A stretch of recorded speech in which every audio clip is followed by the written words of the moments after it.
Thank you for listening to the Midwest Horse Fair Outside the Arena podcast, where we share wonderful real-life stories and expert advice from equine clinicians and entertainers from around the country who have been a part of the largest three-day horse fair in the USA. Our first series will include several interviews conducted during the 2025 fair. This is Kelly Kenny, the Midwest Horse Fair Coliseum announcer. We hope you'll stick with us to learn more about the fascinating lives of these experts outside the arena. We are here outside the arena at the Midwest Horse Fair podcast. Joining us is Hope, and if you wouldn't mind starting off by telling us kind of how you got to where you are today, your background, what you do, introduce yourself. Hi, I'm Hope Glynn. I am from California, born and raised, and I am lucky enough to have had basically the largest show jumping barn in the western United States for 25 years. I have since sold the farm and gotten rid of the clients, and I now enjoy clinicking across the U.S. I do a lot of sales, and I also follow my daughter and help her in her college career, which she is a sophomore at Auburn University, and right now, currently the only undefeated NCEA rider in fences in the country. So that's awesome. Well, so California, this is welcome to Wisconsin. First of all, to Midwest Horse Fair. What are you thinking about the Midwest Horse Fair and your first experience here so far? Well, this is the first podcast I've ever done where there's actually gunshots in the background due to the fact that they're giving a demonstration in the ring behind me. And the Midwest Horse Fair is fantastic. I really just didn't know what to think about it coming here. And, you know, not only have I enjoyed all the different exhibitions, but I've also learned a lot, actually, while I've been here. And I've learned things that I didn't even know horses did. Like, for example, I did not know horses square danced. I did not know that until I saw that yesterday, and I was like, hey, you know what? There's a new sport when I retire, right. You know? But a Midwest Horse Fair is just an exciting thing to be at because you have so many people here that truly are inspired by horses and love horses and bring their training here to basically educate people they don't know because they want to inspire people to be better horsemen. And, you know, I love to see that. Great. So, you started out in the Western discipline. How did you get over to the jumping side? Yeah, so my mom rode Western as a kid, and when she got me into riding, she just assumed that would be the direction that I went. So she taught me in a Western saddle, which I taught my daughter in a Western saddle. I do think teaching kids in a Western saddle is easier when they start in a Western saddle is easier than an English saddle, especially with the horn. It makes it a little bit easier for kids to stay in the middle. But I think my mom knew she was doomed to have an English rider when I was taking my Western, horse and jumping it over the barrels I was supposed to be doing trail with. I kept using the trail, obstacles and then making them into jumps, and then I kept jumping them. And, the poor quarter horse I had was like, listen, this is not my gig. Could you please give me a break? And despite the fact that I think she tried for a long time to make me a pleasure and trail rider, jumping was what got my adrenaline levels higher. So that's what I wanted to do. So how would you describe your style of horsemanship and training, and what makes it different from other trainers out there? I think in today's hunter-jumper world, you have a lot of trainers that grew up in the industry and were raised basically on very nice top-level horses. You get a lot of people who go into this sport because they were very successful junior riders. They rode at young riders. They rode at the top of the sport, but they never did any of the breaking green horses or starting horses from scratch, right, or riding thoroughbreds starting from the bottom, right. Really. Like they have always ridden trained horses, and I think what makes me different and a little more old school is the fact that when I grew up, I didn't have the money to have made horses, so I took whatever I could get, right? I rode and was a working student for whatever barn I could go to. I didn't care if I rode a mule, a thoroughbred, a pleasure horse over jumps. It was, what could I ride and when can I do it? And I learned from as many different people as I could, whether that be spending a weekend with a veterinarian or a shoer or, going out and helping, at the fair shows or, I grew up pretty didn't grow up in the fancy show world. I got to pick like 5 nice horse shows to go to a year, and then I showed more locally. And I really don't look at that as a negative at all. I really think that helped shape my career and how I train horses, because horses trained me more than people trained me, because oftentimes I'd just go ride on my own and learn an animal that I didn't know that well. And there wasn't anybody to tell me what to do. And I think right now, one of the problems is in our sport, people are coached all the time. They don't ride. Usually they don't have their horses at home. They have their horse at a training barn, and you show up and you get a lesson. And as much as I think good education is important, sometimes you just need to ride and figure it out, because if not, you don't ever learn to think on your own. You just wait to be told what to do. So I think my style of training and riding derives a lot from the fact that I really thought I was taught most by the animals that I rode. And I think in order to develop feel on a horse, you have to spend some time actually like doing things to get to know the horse better. Yeah, and I definitely think in today's day and age, when more and more individuals are removed from the farm and maybe are living in town, they don't have horses in their backyard anymore. They don't have access. And so I think, to your point, it makes it so important of, how do we get that riding time and time in the saddle, and to become the best horseman possible. So I guess looking back, what's one piece of advice that you wish you had received when you started out working on these green horses? I think probably the best advice you could have given me was to be a little more careful. Sure. I think I was a little kamikaze as a child, and I could have, I think somebody gave me the advice with my daughter that I would have liked someone to maybe give the advice to my mother. I think my mother was very much like, hey, look at these opportunities you're getting, go ride as much as you can. And somebody gave me the advice with Avery, my daughter, was find her the safest horse you can put her on to learn. And that really set her up for such good habits and such confidence on a horse. And I think when you walk in the ring, that level of confidence that you have is the difference between winning and losing. And I think you transfer so much of that to a horse if you're confident or not. And I think she got there a lot sooner than I did, because she had so much success at a young age on, really solid, confident building animals. They weren't the fanciest, not all the ways the soundest, right? We did a lot of older, been there, done that horses that needed some maintenance, but those really gave her an amazing foundation to build confidence at a young age. And I was a little more of the seat of the pants. I got confidence as I proved myself as I got older that I could make these less confident horses more confident in the ring. Yeah, and I see that's actually one of the topics that you're speaking about at the Midwest Horse Fair. And tell us a little bit about, what are some of those confidence building principles that you teach as part of your program?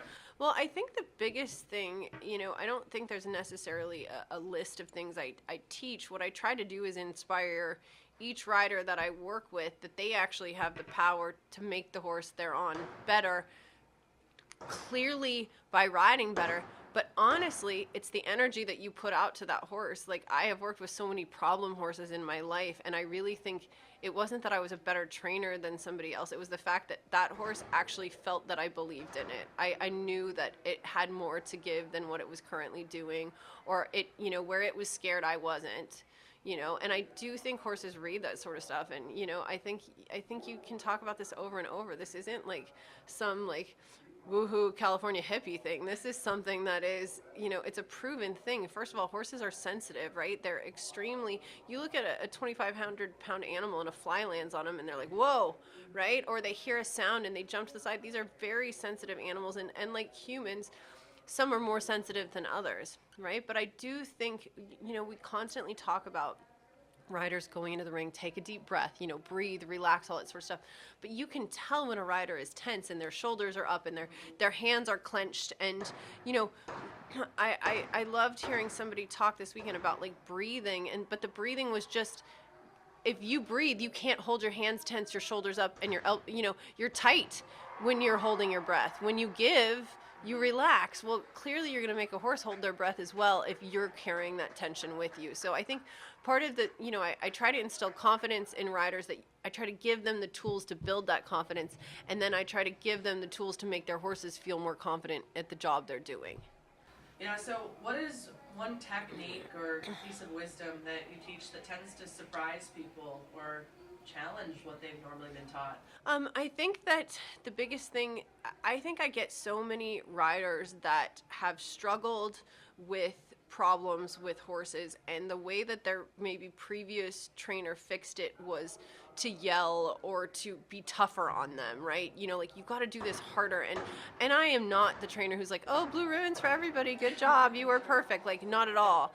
But I do find that talking to students and talking to riders and creating a kind of a more uplifting, motivational, inspirational environment usually gets to them better than yelling. I feel like oftentimes trainers yell when they don't know what to say. If they just say the same thing over and over again louder and with more force, it somehow should work. Yes. But the problem is that usually just makes not only the rider but the horse more nervous. And I feel like some riders learn a lot different than others too, right? So you have to be able as a coach to figure out, how does your rider learn? Do they learn do you need to be more descriptive the way that you describe how to ride the course?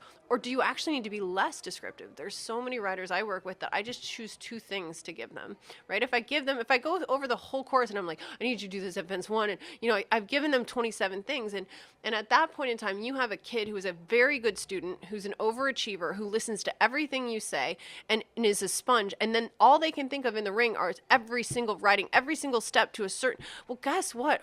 Things change on horses, right? Horses are living, breathing animals. They change so dramatically from what maybe the plan was to what it actually becomes, which is why this sport is hard.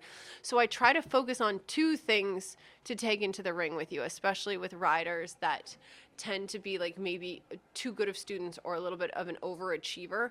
Like, let's just focus on, I need you to stick to, pace, and I want you to get to the middle of the jumps, keeping it very simplified because their brain is already working too fast. Breaking it down into simpler things for them to focus on helps them breathe, helps them relax, and actually helps them succeed. I think overthinking can really be crippling in this sport. Oh, yeah.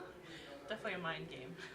So speaking a little bit about, those training techniques and maybe differing philosophies, there's a whole new world out there of social media. Yes. And it's emerging, it's coming, it's here, and that is where a lot of horse training and learning is taking place. So what role do you think social media and online content plays in shaping modern horsemanship and equine learning? So, there's positives and negatives to everything, right? I think the negatives to learning on social media is, I think that, as we all know, not everybody jumps 5-foot jumps. Not everybody who puts pictures of themselves jumping 5-foot jumps on Instagram actually jumps 5-foot jumps. So, but I mean, I think there's just this, this huge false sense of reality as to, what's real horsemanship and what's not. You can see kids who I have clearly seen go into the arena and they have no business jumping over 3-foot jumps, and they're posting pictures of themselves jumping 4-foot and 4-3 like that's what they do. And I'm like, that is such false advertising, because first of all, yes, you probably jumped that jump like 5 times, and you have a pole 6 strides away, so you know exactly where your stride is. And then you've also not shown the bottom of the jump, so you don't actually know how big it is in the picture. And then you've put like, wow, I really love jumping the meter 30. Well, you jumped one jump in your backyard at a meter 30. Like, it's just like I said, it's great that it makes you feel better about yourself to put that out there, but like, don't lie to yourself, don't lie to other people.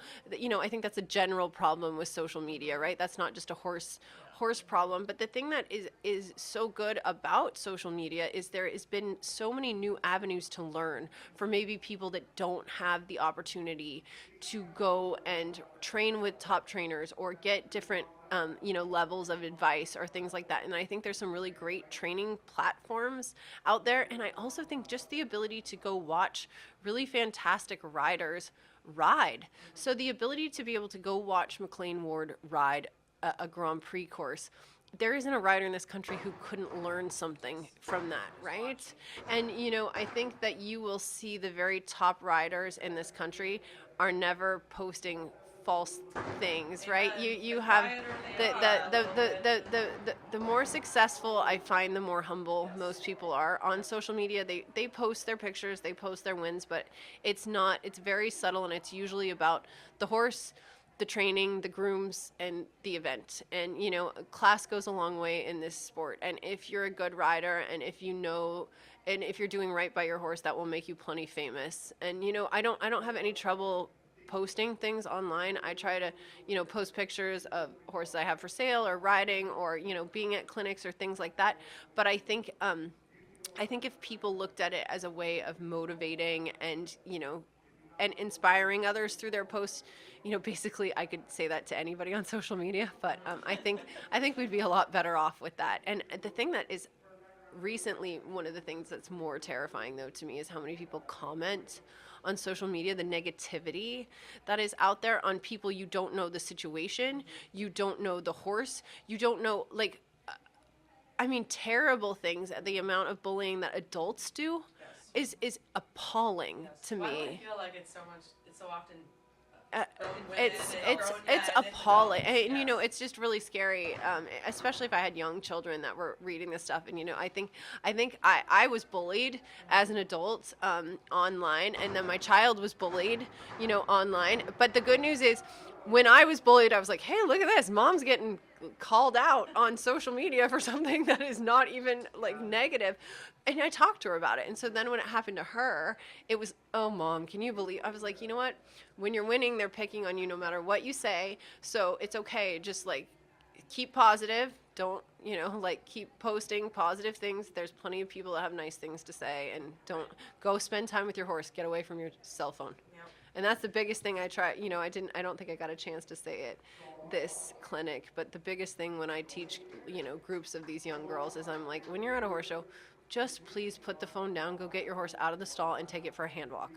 Go to an arena where there is a rider you respect or want to emulate, and spend time watching that person flat a horse or warm it up. Or I promise you will get more out of that. But it kills me when I'm at a horse show and I see 20 teenagers on their phone and their horses are sitting in a box back at the barn, and I'm like, you see that like grazing area over there? There's one person. Come on, girls, like this will make a difference.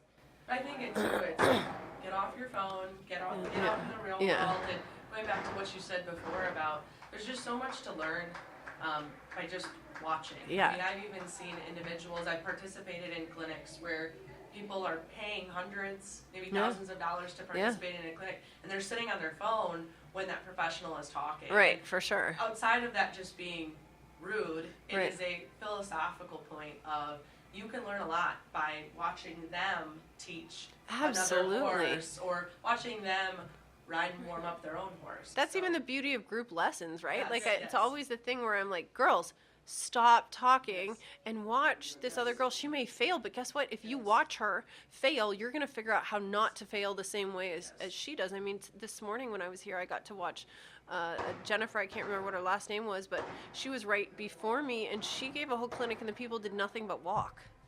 Yep. Right? And it was about movement and different things like that. But I was like, hey, this is great. I got to watch her, and she talked about movement of the horse, and, you know, and I thought it was fascinating and how that could apply to just general horsemanship. But again, I have seen so many different types of clinics here that I went, gosh, I wish this person could have seen this because it would have really helped them with this. Or I wish this, you know, so many riders could learn from somebody I've watched, between loading a horse on a trailer to body, to horsemanship, to, you know, ranch horsemanship. Like there's so many ways to learn about horses. Yeah, I think the Midwest Horse Fair does a great job of really pulling from all disciplines. Yeah. As we talked about, the mounted shooting demo that's still going on in the background while we were. I haven't tried that yet. Maybe by the end of the week. Yeah. I know, and maybe we don't expect everybody to go out and try these things, but just to open everybody's eyes to see kind of what else is out there. You're talking about Jennifer Bauer, who put on our gated clinic this morning.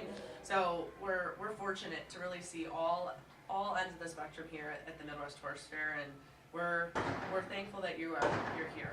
I think I need to let one of these ladies who are doing this shooting like ride some of my greener horse. If they could get them to do this, like my life would be so much easier. Yes. I laughed. I was like, oh my gosh, one gunshot, I'd be spun off. Yes. Cross-curricular. Here we go. All right, so speaking of what you've been doing here, what is one piece of advice that you maybe didn't get a chance to say so far in your clinics? You know, I think I haven't gotten to real specifics as far as, you know, like how do you get to a more advanced level for like showing and things like that, which is something that oftentimes when I teach clinics, people want to know how do they raise their score just a few more points, or how do we use, a lot of things I teach is just basics of like how you use the ring to get more points. So how you ride your corners a little bit better, or in a flat class, how do you maneuver around other people in a class? And, I think those are really helpful things to teach people. But here, I'm working with all new people and all new horses when I get here, and you have to be able to work with what you have. And this was a group of people that I shifted to where I thought this was a group that needed more. These horses are all nervous in new indoor arenas, new environments. The kids are nervous. I needed to focus more on how do we create the horse, moving forward, giving them positive advice on how you can build confidence in this horse. And take that, how do we do that step by step to keep it going forward? So don't panic that you can't canter a whole course here. Start to think about how do we get that to the point where we can trot in and canter out? How do we make every step that we use in this hour that we have a point where the horse gets a little bit better with each step? Not how do we win at the next horse show, right? And so for me, I love being able to teach, more advanced riders how to do that. But here, that wasn't the goal, right? And I don't know what my goal is until I kind of meet the group that I'm working with. But, overall, my goal is always how do we make a horse better, and how do we make it better by getting it to like its job. So for those who want to maybe find you, keep in touch, or any of those types of things, how would they get a hold of you? I always encourage, I think I'm pretty good about answering like social media questions, anything like that. I actually think the best way to reach me is probably through social media.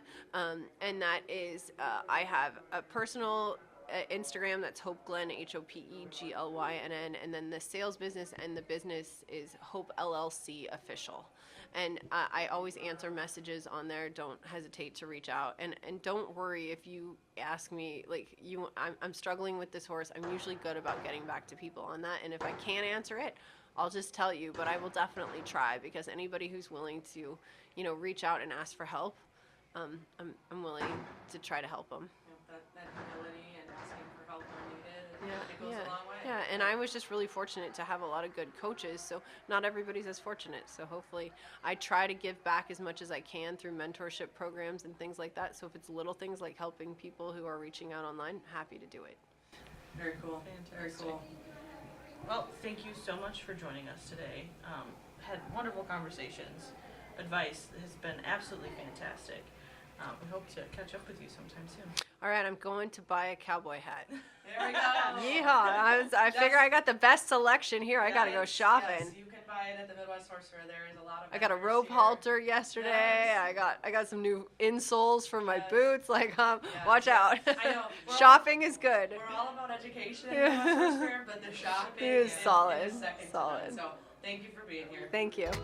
Thanks again for listening to the Midwest Horse Fair Outside the Arena podcast, where we share stories from expert horse clinicians and entertainers. We hope that you enjoyed this episode and continue to tune in every month and learn about the lives and hear valuable advice from the folks we are proud to have join us at the fair.